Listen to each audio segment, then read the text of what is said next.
మీ ఇంటికి ఇంత ముందు ఎవరన్నా వచ్చేవారో తరచూ ఎవరన్నా తెలిసిన వాళ్ళు గట్ట ఎవరన్నా? కాదమ్మా, నేను అడుగుతున్నాను. స్వామి, నేను ఒక ప్రశ్న వేస్తున్నాను, అడగొచ్చా అడగకూడదా? నీ పేరు ఏం పేరు, పూర్తి పేరు? నీ నక్షత్రం ఏమైనా ఉందా? నీ వయసు ఎంత? అంటే దీన్ని బట్టి కూడా కొన్ని వస్తుంటాయి, నాకు కొన్ని తెలుసుకోవాలి. 25. ఎన్నో వాడివి? నీకు ఇష్టమైన దేవుడు ఎవరు చెప్పు. నేను అన్నట్టు అమ్మ దయ ఉంటే అన్నీ ఉన్నట్టే, దేవి దయ ఉంటే దేనికి లోటు ఉండదు. నిన్ను కూడా ఒక ప్రశ్న వేస్తున్నా, ప్రశ్న నాకు సమాధానం రావాలి. 1 to 10లో నీకు ఇష్టమైన నెంబర్ చెప్పు. 1 to 10లో నీకు ఇష్టమైన నెంబర్ నీది కూడా ఇందులో తెలుస్తుంది. ఏంటనేది ఇద్దరిలో ఏమన్నా లోటుపాటు ఉన్నా తెలుస్తుంది. ఎన్నోడివి? శంకర్ గణేష్. వయసు 25, అంతే కదా? చదువు 25 కన్ఫర్మే కదా? 1 to 10లో ఏం చెప్పు నెంబరు? 1 to 10లో ఇంకో నెంబర్ చెప్పు. ఇంకో నెంబరు 3 టోటల్ చేయి నువ్వు చెప్పిన నెంబర్లో. 9 ఫస్ట్ 9 చెప్పాడు. 9, 7, 16. 16, 3, 19. వయసు ఎంత? 25, 19 కలపండి. 25, 19.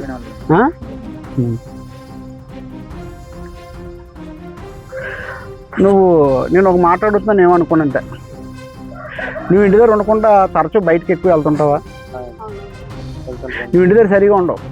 సార్ నువ్వు స్టాండర్డ్గా ఇక్కడ ఉండటం లేదు, తరచూ బయటకు తిరుగుతున్నావు నిర్లక్ష్యంగా. నిజా కదా చెప్పు. ఇతను నిర్లక్ష్యం కొద్ది దారి తీసిందని మీరు ఏమనుకోకండి. నిజా కదా చెప్పు. తర్వాత ఇంకో విషయం కూడా నీకు చెప్తున్నాను. నువ్వేమైనా గేమ్లు కానీ ఆటలు కానీ ఎలాంటివి ఏమన్నా ఎవరితోనూ ఫ్రెండ్స్ పెట్టు. నీకంటూ నేను ఒక ప్రశ్న అడుగుతున్నాను, ఒక ఫ్రెండ్ ఎవరైనా ఉండేవారా? నిజం చెప్పు, నా దగ్గర అబద్ధం ఆడుతున్నాడు. నేను కరెక్ట్గా మాట్లాడుతుంటాను. ఇప్పుడు నేను చెప్పిన పాయింట్లో నీకు 2 అన్నా నిజం ఉండాలి నా మాటలు. నిజమే కదా చెప్పు. ఎందుకంటే ధనిష్ట నక్షత్రం, మకర రాశి, ఎప్పుడు ఎవరి దగ్గర తల వంచడం, మాట పడ్డావు. నిజా కథ చెప్పు. కేవలం ఈవిడ గురించి 10 సార్లు తిరిగావు మ్యారేజ్ విషయంలో. నిజా కథ చెప్పు. నిన్ను తప్ప నేను ఎవరిని చేసుకోనని. ఎస్ఆర్ నో చెప్పు. మీడియాకి కానీ ఎవరన్నా అడగొచ్చు, నేను చెప్పిన మాటలో నిజం ఉన్నదో అబద్ధం చెప్పు. ఆ పాపని వెనకాల వస్తుంటే లోపలికి వెళ్ళాలని మీరు నిర్లక్ష్యం చేశారు కొన్ని విషయాల్లో చూసుకోవడానికి. నిజా కథ చెప్పు. నువ్వేదో పని మీద అర్జెంట్గా వెళ్ళిపోయి ఎవరో రమ్మన్నారు. ఎస్ఆర్ నో. అది నీలో ఉన్న లోటుపాటు. రైట్ హ్యాండ్ ఎలా చెప్పింది? ఇలా ముందురా. ఏమన్నా మాటలు నిజం ఉన్నాయా అబద్ధమా? నువ్వు మాట పడవు, కోపం వస్తే ఎవరిని లెక్క చేయవు. నిజమే కదా చెప్పు. అంతే. నీ పేరు చెప్పమ్మా. వయసు ఎంత ఉంటుంది? నువ్వు అమ్మగారికి ఎన్నో సంతానం? నీ నక్షత్రం కరెక్ట్గా ఉందా? డేట్ ఆఫ్ బర్త్ కరెక్ట్గా ఉందా? మీ అమ్మ ఏరియా ఎలా పిల్లు? మీ అమ్మని ఎలా పిల్లు? ఇప్పుడు ప్రెసిడెంట్ కూడా వెళ్ళమన్నారు. వాళ్ళు ఏం వస్తుంది, ఎంతమంది వస్తారు, హైదరాబాద్ నుంచి వచ్చారట, సిద్ధాంతులు వచ్చారు, 3 మంది వచ్చారు, అవన్నీ నాకు అనవసరం. ఆ పిల్ల కరెక్ట్గా ఉందా లేదనేది నేను పూర్తిగా రికార్డ్ చేసింది పక్కగా అందులో రికార్డ్ మళ్ళీ నాకు అది చూపించాలి రేపు. ఇప్పుడు నేను ఈ డే టు టైం కూడా మీకు చెప్తున్నాను.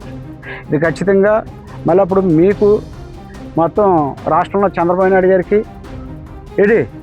మొత్తం పవన్ కళ్యాణ్ గారికి, వంగలపూడి అనిత గారికి, వాళ్ళందరికీ పేరు రావాలని పేరున నేను హృదయపూర్వకంగా ధన్యవాదాలు తెలియజేస్తున్నాను. మీడియా వాళ్ళు కూడా మీరు అందరూ కూడా కథనాలు నేను నిజాలు చదువుతాను, మీడియాకి చెప్పండి.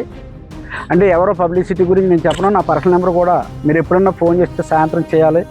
నా నెంబర్ కూడా ఇస్తున్నాను 9391329731. నేను నా గురించి బ్రతకలేదు. ఇవాళ తుల్లో దాడిశెట్టి విష్ణు చక్రవర్తి, దాడిశెట్టి రాజా తెలిసే ఉండదు.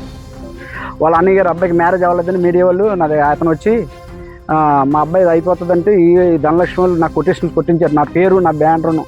అంతేగాని ఎవరిని నాకు ఇచ్చేయండి అని ఎవరిని మీడియాని అడగలేదు. నా మొబైల్ నెంబర్ దీని మీద ఉంటాయి. దయచేసి ఎప్పుడన్నా మీరు కాంటాక్ట్ చేయాలంటే ఏ విషయంలోనే అవుతుంది. నేను పక్కగా నేను చెప్పే విషయాలు జరుగుతాయి. నేను ఎవరో ఏది ఇస్తున్నారో ఆశపడను. ఏ విషయంలో సరే తెలిసిన మాట చేస్తాను. నేను పబ్లిక్ మీడియా కావను, అందరికీ తెలియండి. అంటే నేను జాతీయ సంబంధం మన దేశం మొత్తంలో నాకు సైంటిఫిక్గా నాకు తెలుగులో విషయాలు తెలుసు, హిందీ ఇంగ్లీష్లో నాకు రాదు కాబట్టి నేను చెప్తున్నాను మీడియాకి కానీ అందరికీ.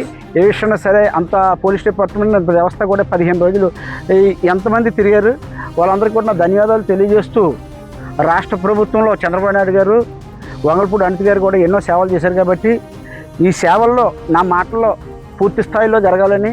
ఈశ్వర దర్శనం, పార్వతీదేవి కర్ణాటక దర్శనం జాహ్ని కదా. జాహ్నవి ఏం పేరు, జ్ఞానేశ్వరి. ఆరుద్ర నక్షత్ర జాతకస్య ఈశ్వర దర్శనం.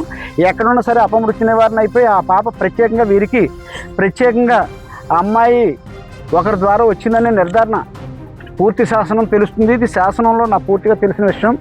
అందుకని అమ్మ పేరుని, ఆ అమ్మాయి పేరుని రుద్రకవచ పారాయణం చేస్తున్నాను. అస్యశ్రీ రుద్రకవచ మహామంత్రం దూరాన్ని ప్రేమిక దేవత క్లీం మమ శాస్త్రం పద్మాకటం మధుకం పంచవక్రం త్రినేత్రం తులహస్తం ఖడ్గాసం నాగాపాసం ఘట్టం నానాంకర స్వరితం పార్థిసం మమాం దూరం ఆరోగ్య లభితే ఆరోగ్యం పుత్రికా లభితే పుత్రిక త్రాహిమాం ఈశ్వర దర్శనం పార్వతీ కర్ణాకటాక్షం అన్నపూర్ణే సదాపూర్ణే శంకరే ప్రాణవల్లభే మాతా భవతీ భిక్షాంది పార్వతీమాత తన బిడ్డను తనకు అప్పగించు. దేహిమే సదా దేవి దేహి ఆరోగ్యమే సౌభాగ్యం దేవి పరమసుఖం రూపం దేవి సో దేహి. ఓం నమః శివాయ.